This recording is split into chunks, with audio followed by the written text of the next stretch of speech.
My name is Paquette. I'm from Edmonton, Alberta, and I am Indigenous. When I was 19 years old, I didn't feel like I was connected to community. I didn't feel like I was connected to myself. I didn't feel I had a place, not only in my own life, but in my own country. And so I found myself in the middle of the high-level bridge, facing a choice.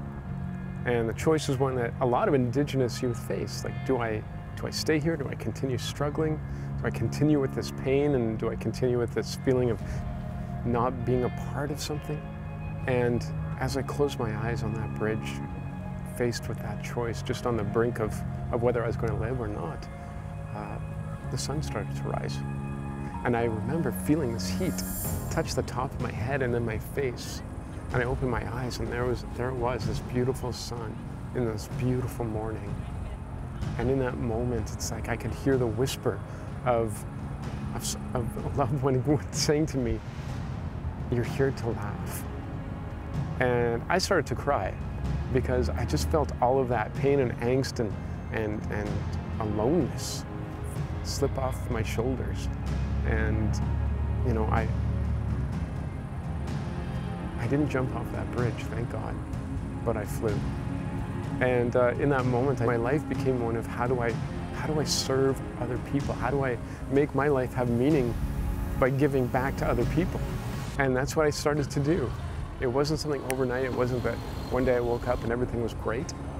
It's that because my focus changed, because I wanted to see how I could make my life be one of meaning by helping others, that slowly, over time, everything else in my life began to change along with that attitude. A lot of Indigenous people are going to face some pretty, let's put it on the table, but they're going to face racism. They're going to face hate, they're going to face anger, they're going to face danger. And those are the things that I experienced.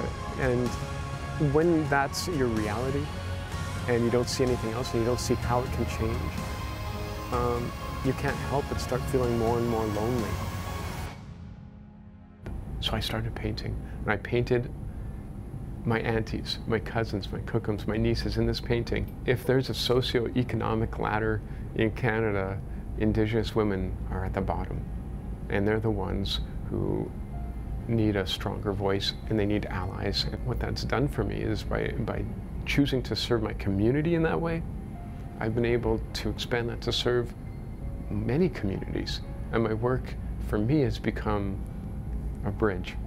And one of the beautiful quotes we saw on the bridge yesterday was, "I leave my past on this side and find my future on the other." 1, 2, 3, work for! Yeah. The reason I was interested in civic politics is because this is community. This is where it all happens.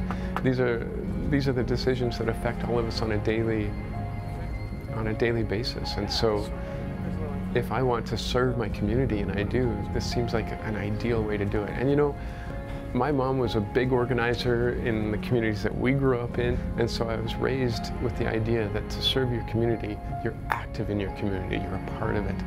And I can't see a better way to do that than to actually be on city council and making sure that every single person has a voice.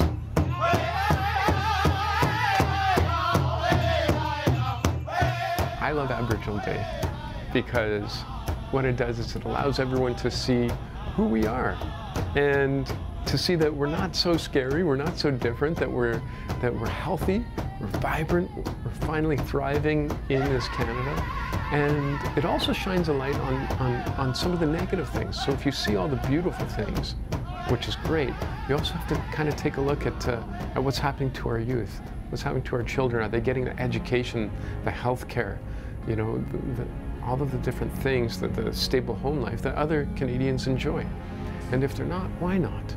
You know, you can point to a whole host of issues, but really what it comes right down to is that it's the choices that government has made for 140 years since the Indian Act came into being that has impacted these communities for all this time in a negative way.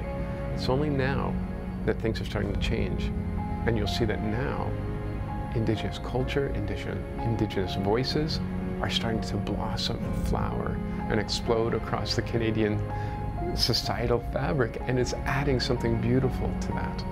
So there's an untapped possibility here if we can get over these 140 years to build something really, really wonderful and strong together.